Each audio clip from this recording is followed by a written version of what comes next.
didn't realize was that the alien aggressors, as well as our own forces, were being controlled and manipulated by the Draco. This was the first planet encountered that had more than just a humanoid race.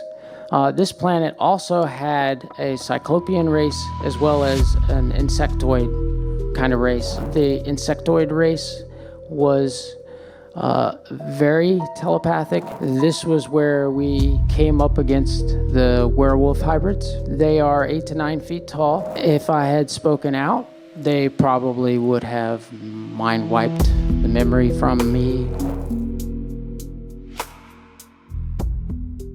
1982 was when the Cabal finished their reverse engineering of the mind wipe technology. The time frame that they had built their technology for memory wipe was also the same time frame that Voyager 1 and 2 were passing the Jupiter-Saturn area. And one of the things that Voyager 1 did for the Cabal was it informed them just how much build-out the Antarctic Germans had, just how much infiltration alien races were making into our solar system. It scared them. They didn't realize just how much the Antarctic Germans had built out. And so they altered their plans for world domination to speed up the timeline. Originally, they were thinking that they would do it over a period of a century or more. Well, they shortened the timeline to make it happen faster. Now, the reasons and how they did that was by you create a disease and you create the cure at the same time. You poison the food. You dumb down the education system. You keep promoting a fiat currency system. You conduct false flags so that the people ask for more security, so that the people are wanting to have a security state. So eventually, that's what they were wanting to do, is to get under a single despotic one world government. Well, that was around the same time frame that the Antarctic Germans, around 1986, discovered that their memory wipe technology had been stolen. And they did a few things in response to that. The destruction of the Space Shuttle Challenger was one, and then 2 months later, the destruction of the cooling towers at Chernobyl was the second one. They also moved all of their manufacturing and R&D off planet, and they sent a plain brown paper package with a non-operational memory wipe technology to the President of the United States and to the President of the Soviet Union, Mikhail Gorbachev. Both of them got a non-operational memory wipe device with the time, date, and stamp from 1979 on the box. They would have done more, but the Antarctic Germans were worried about the cowboy U.S. President Reagan doing and resulting to nukes. So they left it at that. Plausible deniability.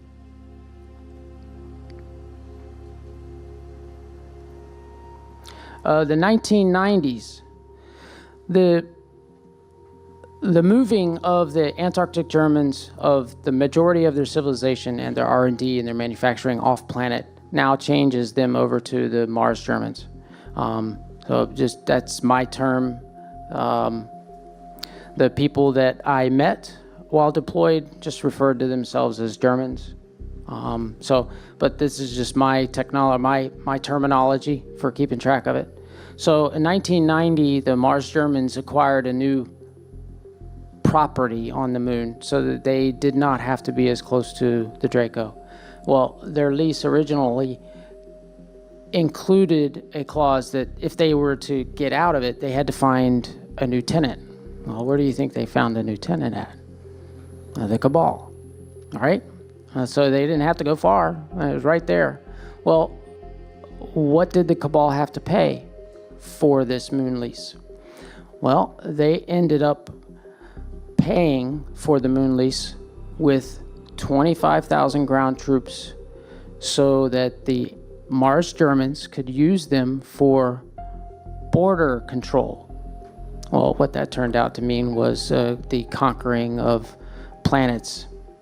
So, in order for the Cabal to get their moon base, they provided 25,000 troops. Now, where did they come from? Well, they came from every country on the planet that has a central bank.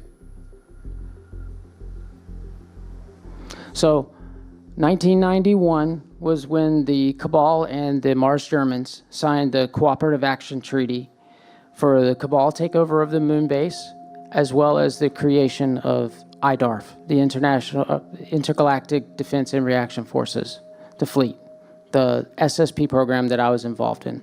So thank you for bearing with me through all that to get to this point of how we got there for IDARF.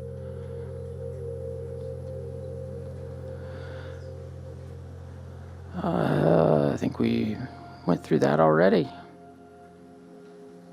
The Earth units were split into two separate groups. There was the 3rd Panzer Division and the 4th Panzer Division.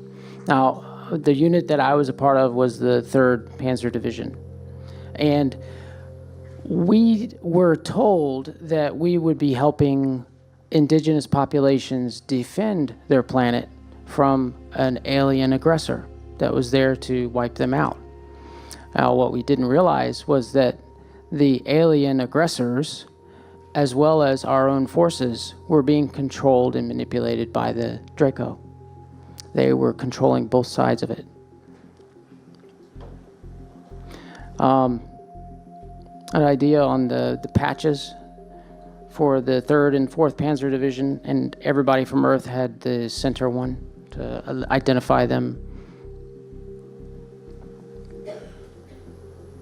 Now, again, as I mentioned just a minute ago, the propaganda that they spread was that the IDARF was there to help other planets fight off invasion. Now, who wouldn't want to do that?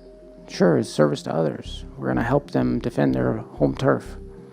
Well, if they had told us the truth was that we were all operating under the same command structure, then they would have had major mutinies. There would have been a lot of fighting internally, and I think that it would have turned out very differently. So they did not tell the truth. Again, more of those lies. So my involvement in IDARF.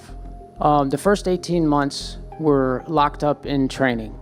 The training included 8 months at an underground facility that was referred to as the FIG, the Fort Indiantown Gap cave structure. Now, if you can imagine something the size of an NFL stadium underground, with that much open space, probably another 5 or 6 stories above that, we weren't allowed in that area because they claimed it was radioactive. So, but it was at least 32 stories high. So, it's a big structure. It's all underground. It was essentially a small city so that we would have the space and the room to do all the training and everything that we needed to do. So the first 8 months were when we learned how to work with our own nanite enhancement therapies. The next 6 months we spent on the moon learning about shipboard operations, firefighting, to where's the can at. It takes time for ground troops to learn all the different things that they need to do in order to get deployed from a ship to the ground. And then the last 4 months of my training was spent on Mars, in which we were doing combat deployment training. And it was essentially life in a suit, life in a combat suit for those last 4 months. Bless you. Here's a picture of the FIG, an idea of just how big it was. Around the top of the facility, there were these steel platforms that they used to great effect. I remember when I first walked in, and I would see up to 175 feet of rope with a carabiner at the end, just kind of dangling and moving around. It was very surreal because it was like they each had their own frequencies And so my first thought was, why do they have trapeze training? Well, it turns out that it was anti-gravitic training. And so you have to go through the process, and the lines were for safety. It was essentially a small city. It included a range, included hand-to-hand combat areas, hand-to-hand training, classrooms. A lot of the first 8 months of our training involved learning how to use our nanite enhancement therapies. And there's a technique that is a biofeedback where you are able to identify every part of your body and which parts and what feels like what. Well, if you've got a small cyst on one of your knuckles, you'll know exactly what that feels like. That allows you to use the nanite enhancement therapies to great effect for muscle control, for being able to turn on the night vision, for being able to turn on the auditory enhancements, for being able to turn down the need for sleep, for being able to turn off the need for food so that you don't get the growling stomach. So that was the majority of I'd say the biggest piece of our initial training was incorporating the nanite enhancement therapies. Now, after finishing up the training, we were deployed to what I'm referring to as Planet 1. Now, I don't recall the name of this planet, but this was where we came up against the werewolf hybrids. They are 8 to 9 feet tall and a mechanical, biological being. They had hoses and different mechanical parts that were exposed through their skin. They carried a bladed projectile weapon with them. That was a cryogenically operated projectile weapon. There was, before we get into the destruction, I don't want to concentrate on that. The type of planet that this was, where we were stationed at, was reminds me a lot of Holland, in that the canals were the main method for moving around the city. So there were canals everywhere in the cities that we were deployed to. So that gives you an idea of what they look like. These pictures are from Holland, but it gives you a good idea of what they look like, as well as what the hybrid werewolves looked like. Now, the planet was about 2% larger than Earth. It had 60% landmass and 40% freshwater, 2 moons.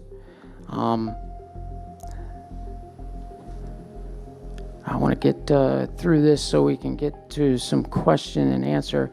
Planet 2, which is 𝗪𝗪𝗧, is the name of the planet that I have recalled.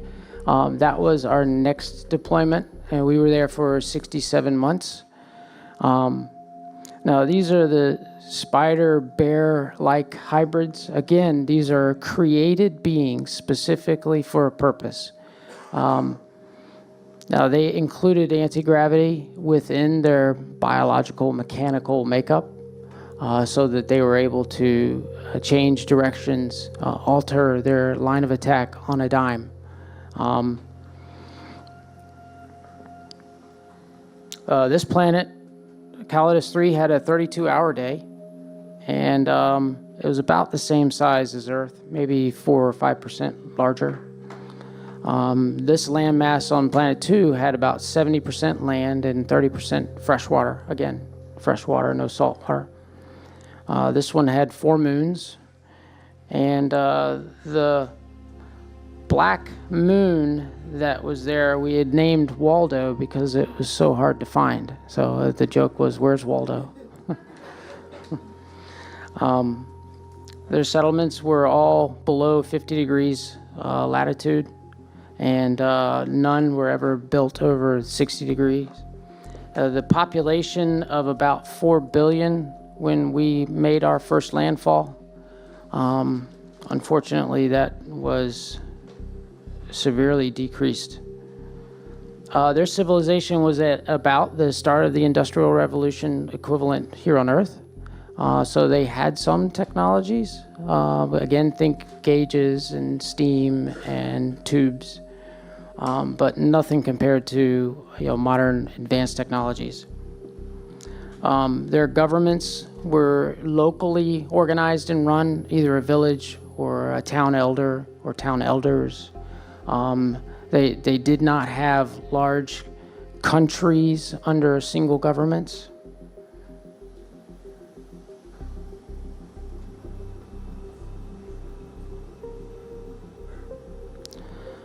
Yeah,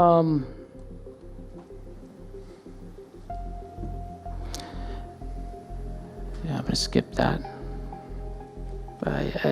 The parts I'm skipping have to do with destruction, death, and the fighting.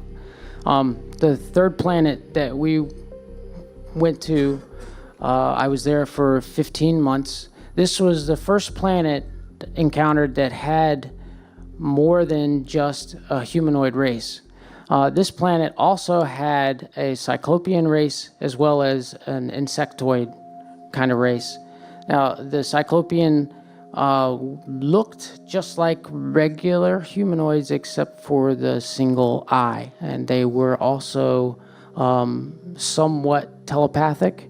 Now, the insectoid race was very telepathic in how they communicated. Now, they were not telekinetic or some of the other psychological or psych abilities, but that they communicated telepathically.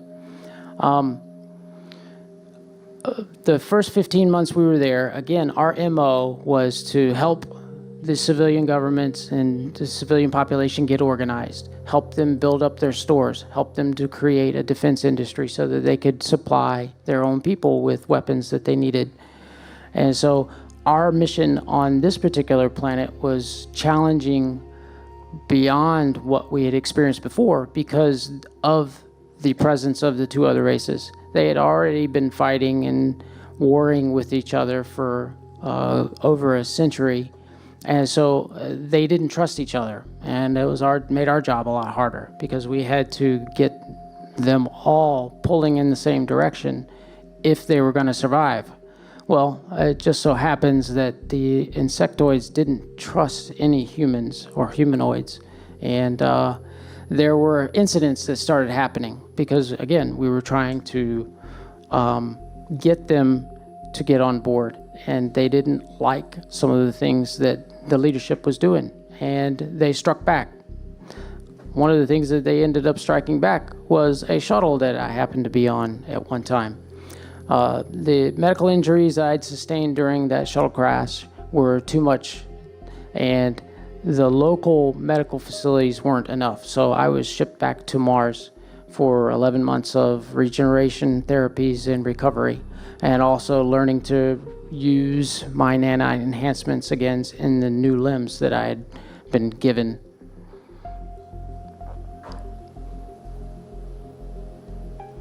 When those 11 months of medical treatment and relearning were over, I was sent back to 𝗪𝗕𝗏 to help with the rebuilding efforts.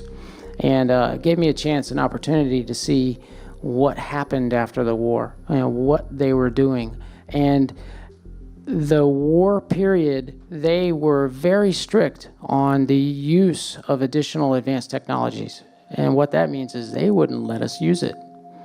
Now, I realized later the reason for that was because they were trying to get the losses as high as they could before they started allowing the use of advanced technologies.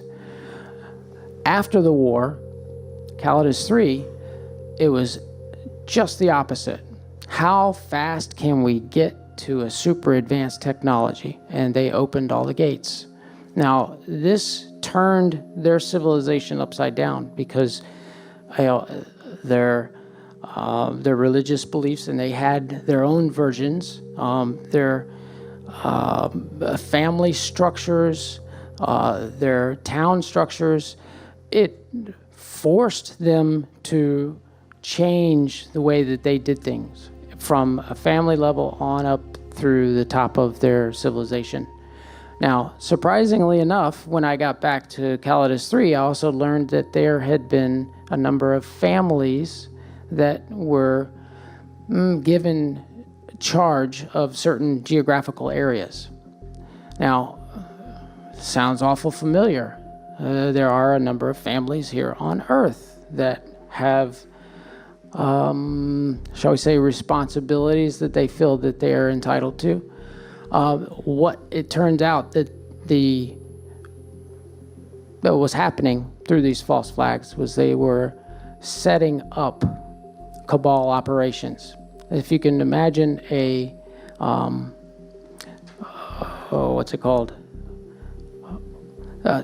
They were trying to set up the planet for a cabal-like operation. They didn't want to wait 100 years or more to reach a single world government, so they sped it up. They made it go faster. That was the reason behind the war and all the losses, because these people were willing to agree to the terms because the alternative was defeat and extinction.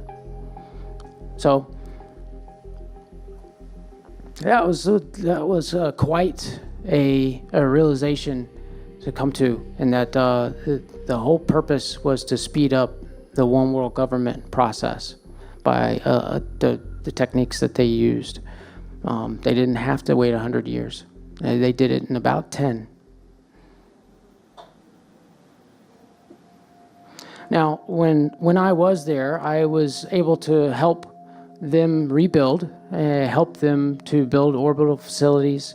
I recall standing on the observation deck of one in particular, in which it was a large glass wall, and when I say glass, it's transparent steel, and which was looking out over the planet. And I could remember looking out and seeing lights on the shadow areas and seeing the rest of the planet lit up and feeling like I was standing on the edge of space. It was unimaginable.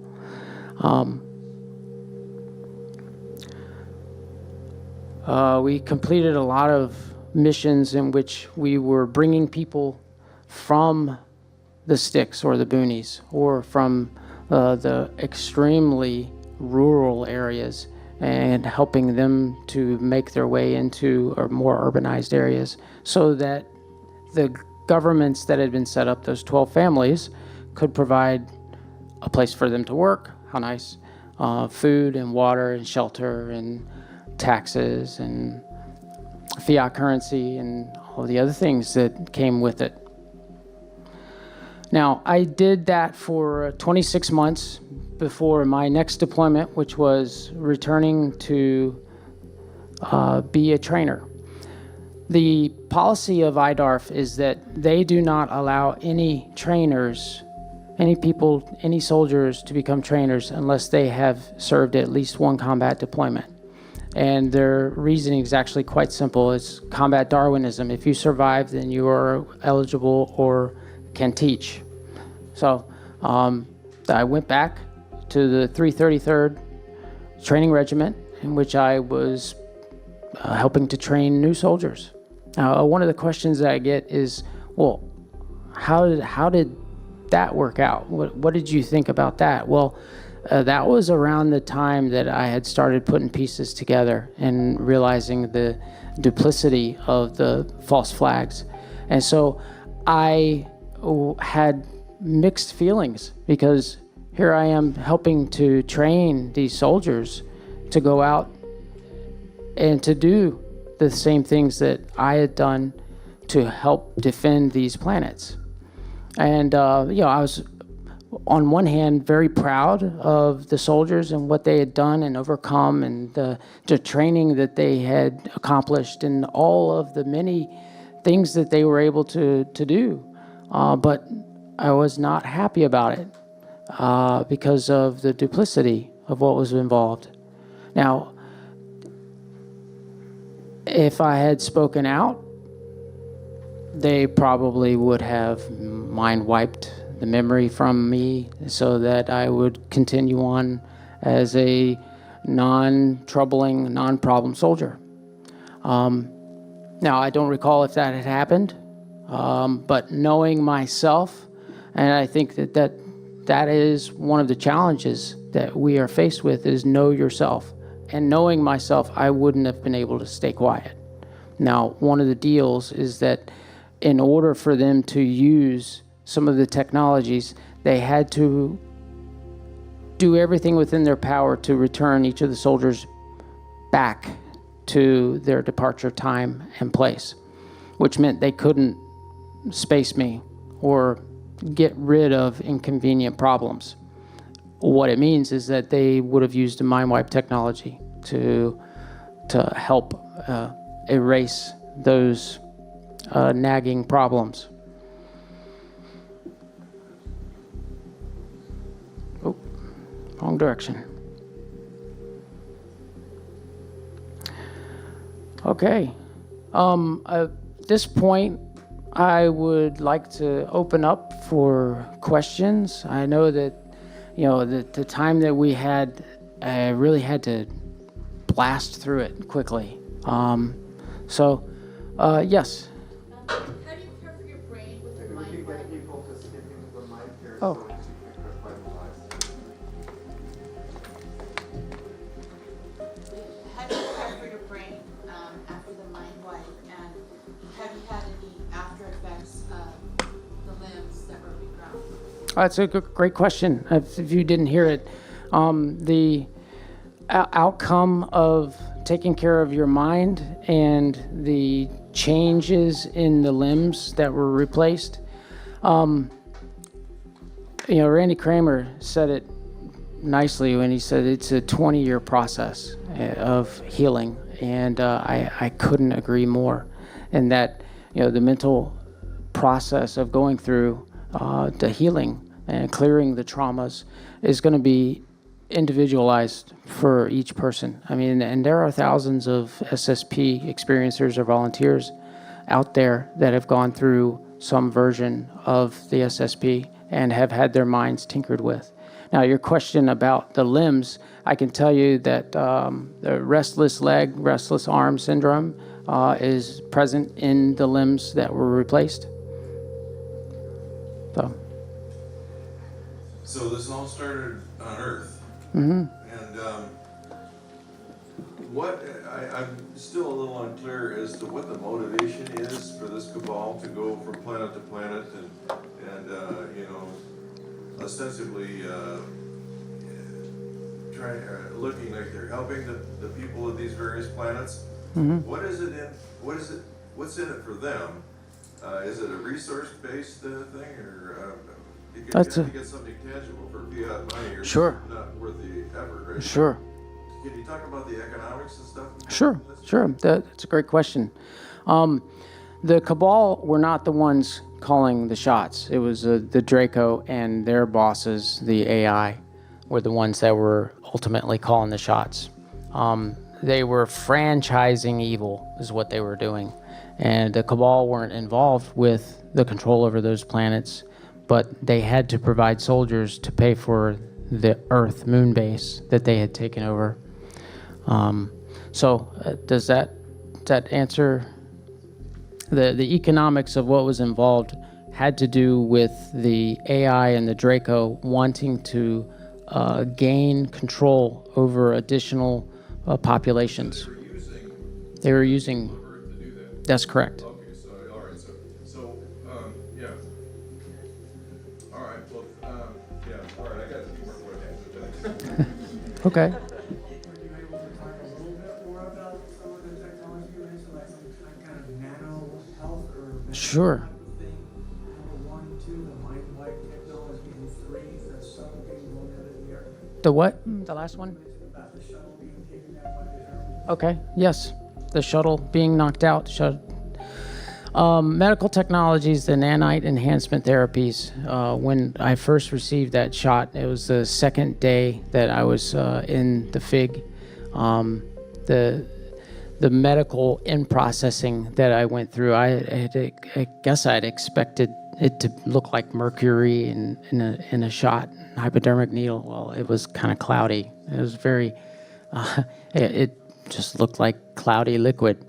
What it does is the base level of nanites go in because they are created with a generic DNA structure.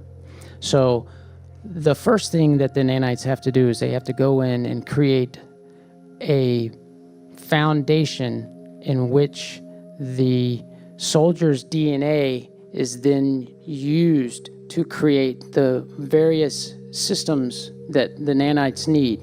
Now, what does that mean? Well, they created what appeared to be circuitry on the outside of the eyes that didn't affect the vision negatively, but it gave us the ability to zoom as well as night vision. Every single gland in the body was altered so that you could control your sleep. Again, that biofeedback that I had mentioned earlier, in which you're able to isolate and control different portions of your body, because they were able to, during the learning process, they were able to, well, for the lack of a better way of putting it, make a certain area either electrically shocked or vibrate from the nanites so that you could identify it. Okay, that's such and such gland. If there was no sensory organs there, then what they would do is that they would create a chain from the location with no nerves so that you could then have a created pathway in which you could identify glands, tissue. You could focus your nanites to a particular part on the body so that the healing process would speed up. The nanite enhancement therapies, the way that it was first explained to me, and having seen it through my own experiences, was that it gave the soldiers the best chances for survival. So that's I hope that answers your. Sure. Well, we've got 5 minutes left. Yes. Hi, good evening. You kind of touched on this already. I wanted to get your opinion on if you're for drip disclosure or full disclosure now. Sure. Well, one of the things about the drip disclosure is that, it's taking forever. That's the problem with it. Now, the other side of that is having seen a civilization get turned upside down because of technology being injected into it. That's not something that I would want my brothers and sisters and loved ones to go through. Now, the disclosure plan that's being acted out and carried out right now was made by the very people that kept it secret from us for 80 plus years. The same people that kept it secret developed this disclosure plan. And what is it? Well, the disclosure plan is to release technology that, by the way, we have already paid for through black budget projects to companies and universities so that they can release or discover this new technology, like transparent steel, like a neural interface for 3 separate drones, those kinds of discoveries. That is the drip disclosure. What I would like to see happen and am working on is a crowdsourced, transparent, civilian-involved transition process. The people that made that plan that we're seeing right now, okay, thank you for holding the helm for the last 80 years and lying to us and keeping a truth from us. This is where I think that the people need to get involved and to develop. And it's going to have to cover medical, transportation, environmental, power. Once we reach advanced technologies on power, guess what? Power industry is now obsolete. So what are the workers, the millions of people that work for power companies going to do? Well, they get transitioned into another job. They have to do, well, that's what we need to figure out. That's the kind of thing that I'm working on, and one of the projects that I'm working through. Thank you. Sure.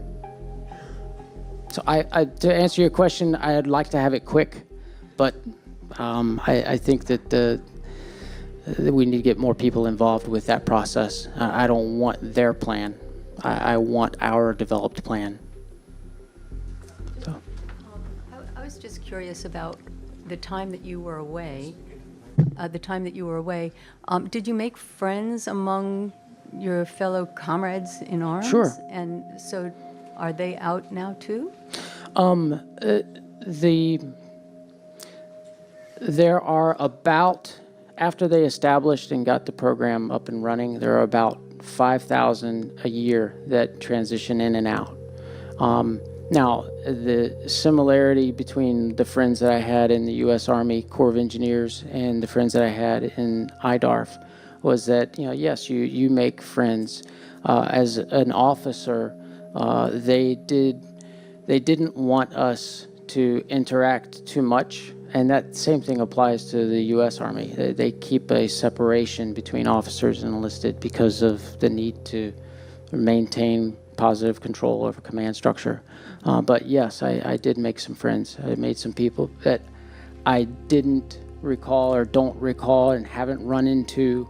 I've got one person that I knew from my deployments that I'm not sure if this person is awake yet, and I believe in free will, and I'm not going to force that on somebody. And one other quick question is, you say they think these plans out and they go for 100 years out, but they're the ones who are setting up these plans are not going to be here in 100 years, Right. Or are they? Right. Or did they just reincarnate into the same families like they did the 12 families? They just That's a great question.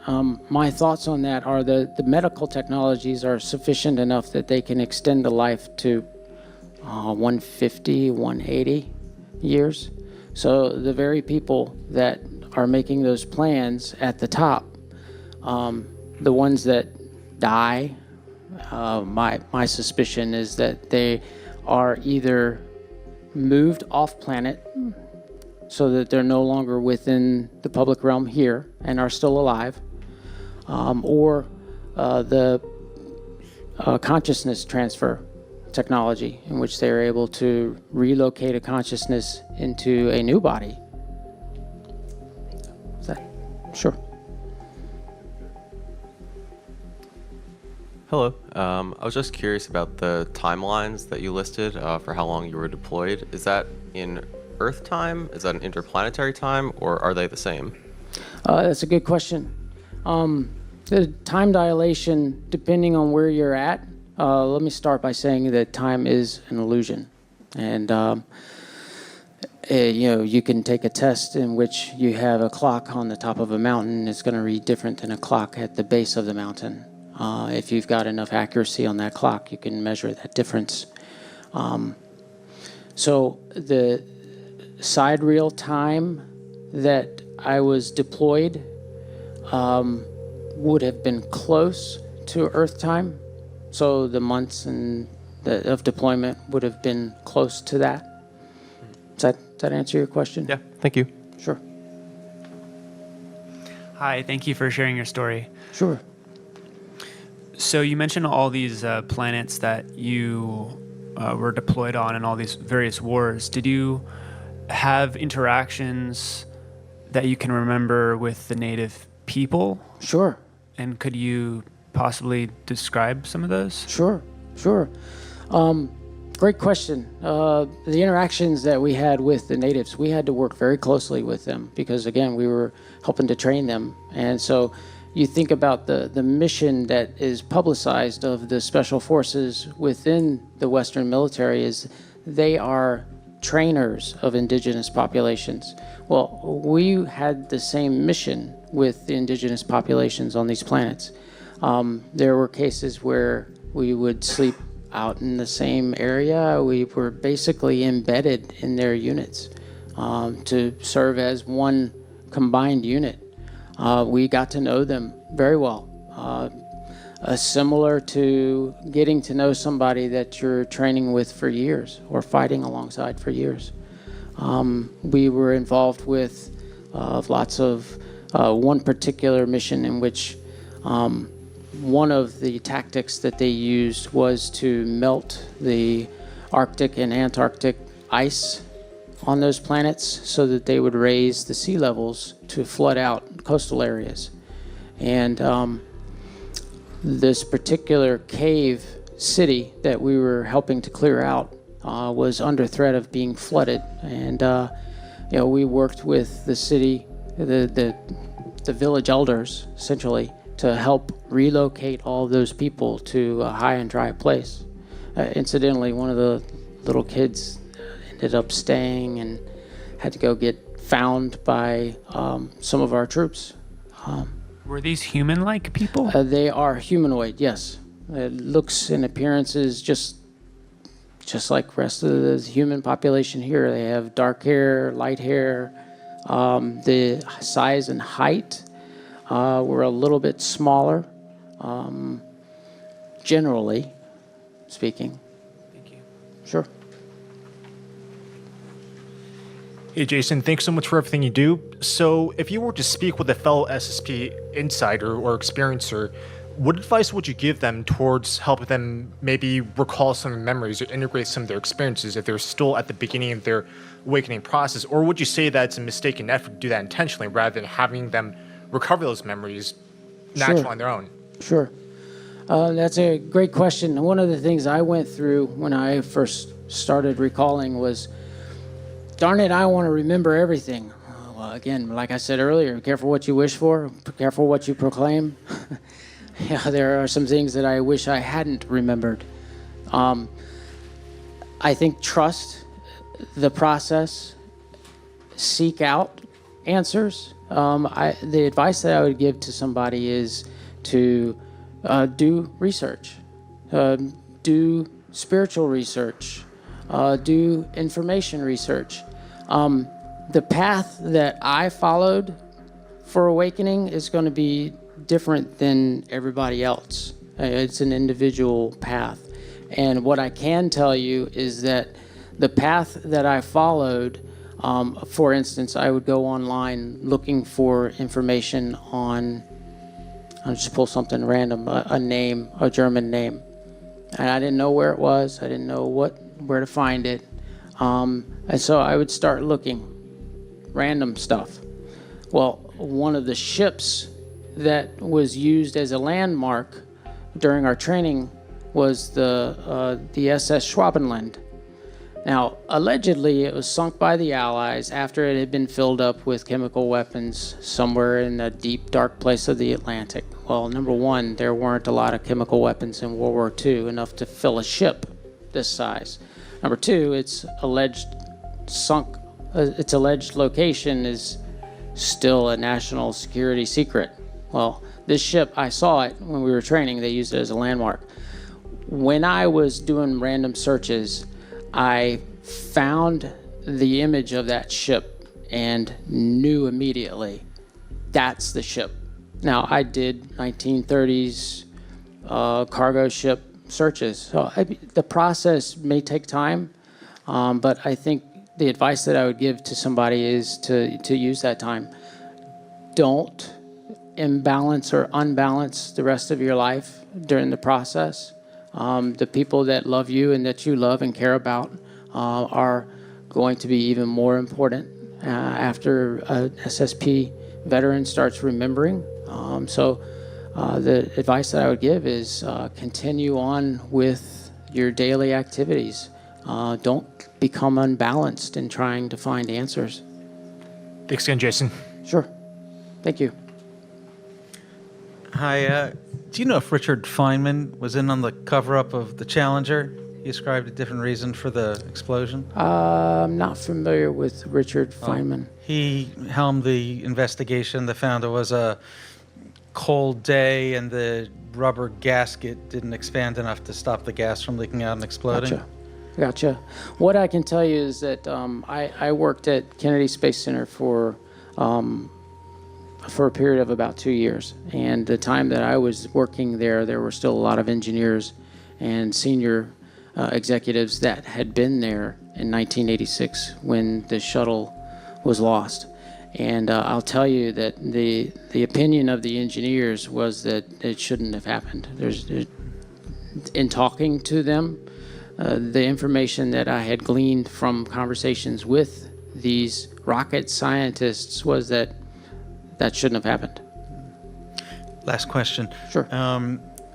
Do you know which individuals the Antarctic Germans had in the executive branch, I think you said, of U.S. government in '59? Sure. No. And even if I did know, I don't want members of my family to start disappearing by naming names. Speaking of which, last question. Sure. Why haven't they silenced you?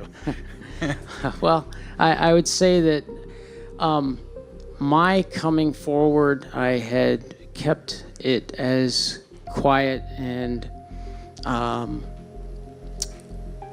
I kept it as quiet as possible. And so when I came forward, it came out in a big way, as big as I could arrange or as big as I could manage. Why haven't they? Well, I'm still out talking to people, and if I suddenly turned up hanging from a red scarf on a doorknob, that people would probably notice that. So am I being accredited or sanctioned to come out with this information? No, but I feel a need to help as much as I can in the disclosure process by telling the information that I have in my experiences. And, there are thousands of people that come back from these SSP programs and may not understand why they've got, PTSD or depression or any number of other psychological problems.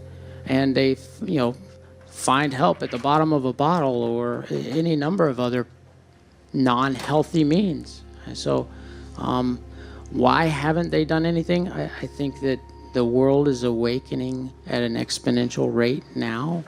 And so maybe they want the more information to come out. Maybe the times are changing. We can always hope. Thank you. Sure.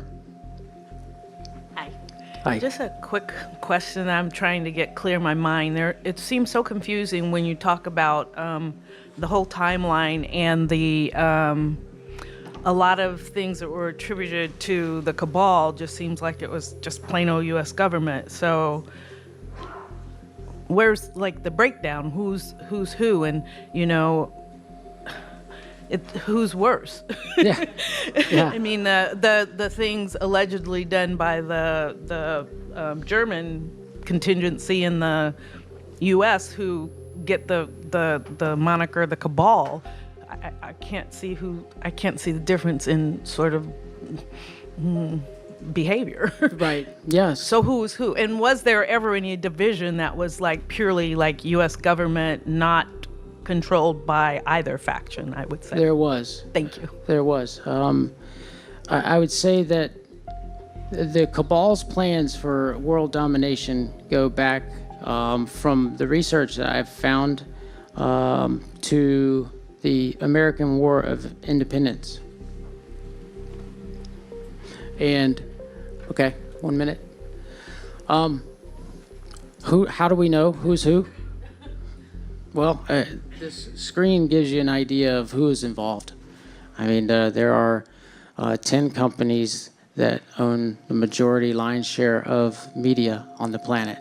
And so I think your own discernment, I think as more truth comes out, I think once we deliver a transition plan, then we have something to say, this is what we want. Look, you can lie to us as much as you want about not having this technology. We know different. But I think that the question is, it's a valid one. And I don't know the answer because they've got people embedded everywhere. Mars Germans and the cabal. Some of them don't even know they're working for them.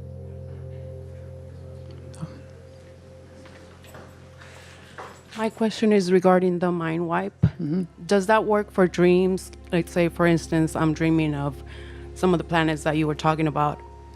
Does that how does the mind wipe work? The mind wipe, it's kind of a misnomer, the terminology. It's actually a mind memory isolation. They lock it away. Global consciousness means that you can tap into the Akashic records to gain access to information, or it's your own experiences that you're recalling that have been locked away, and that's part of the journey, is to determine which part of that it is, and putting those pieces of the puzzle together. Thank you. Sure. If you enjoyed this, make sure to watch the next video on AwakenZone. Don't forget to subscribe and hit the notification bell, but you won't want to miss what's coming next.